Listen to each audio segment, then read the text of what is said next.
আসসালামু আলাইকুম। দেশে বিদেশে যে যেখানে আছেন সবাইকে সালাম দিয়ে শুরু করছি। যাই হোক, আজকে আপনাদের সামনে একটা গুরুত্বপূর্ণ ভিডিও নিয়ে এসেছি। যেমন নাকি কোনো মানুষ যদি ভয় পায়, কোনো ছেলে সন্তান যদি ভয় পায়, যদি স্বপ্নের মধ্যে ঘুমের মধ্যে যদি চিল্লায় যদি উঠে, তাহলে আপনারা একটা কাম করবেন। কি কাম করবেন? সর্বপ্রথমে আপনার আস্তাগফিরুল্লাহ একবার করবেন। আস্তাগফিরুল্লাহ পড়ার পরে সূরা ইয়াসিনের মধ্যে একটা আয়াত আছে। সূরা ইয়াসিনের মধ্যে একটা আয়াত আছে, আয়াতটা হল আপনাদেরকে বলে দিচ্ছি, সালামুন কাওলাম মির রব্বির রহিম। সালামুন কাওলাম মির রব্বির রহিম। সালামুন কাওলাম মির রব্বির রহিম।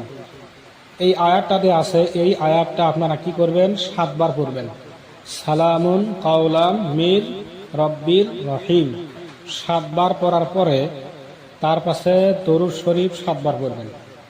দরুদ শরীফ 7 বার পরে যে মানুষটা ভয় পাইছে, বড় মানুষ হোক আর ছোট মানুষ হোক, যে কোনো মানুষের, যে মানুষটা ভয় পাইছে, তাহলে এই আয়াতটা 7 বার পরে ওই মানুষটারে কি করে দিবেন? পানি করে দিবেন। পানি খাবো আর শরীরে ফুক দিবেন। ইনশাআল্লাহ তার ভয়ভীতি সব ছেড়ে যাব।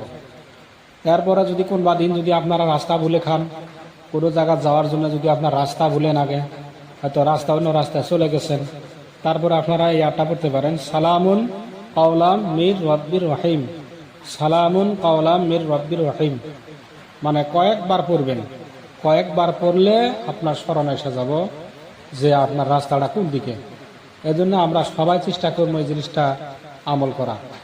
যাই হোক ভাই, এত সুন্দর সুন্দর ভিডিও বানাই, আপনারা তো লাইকও করেন না, শেয়ারও দেন না, কাছে সাবস্ক্রাইবও করেন না। ভাই, এত সুন্দর সুন্দর কথা বলার পথে যদি এসব না হয়, তাহলে আরও কোন জিনিসের মধ্যে আপনাদের লাইক শেয়ার আসবে ভাই।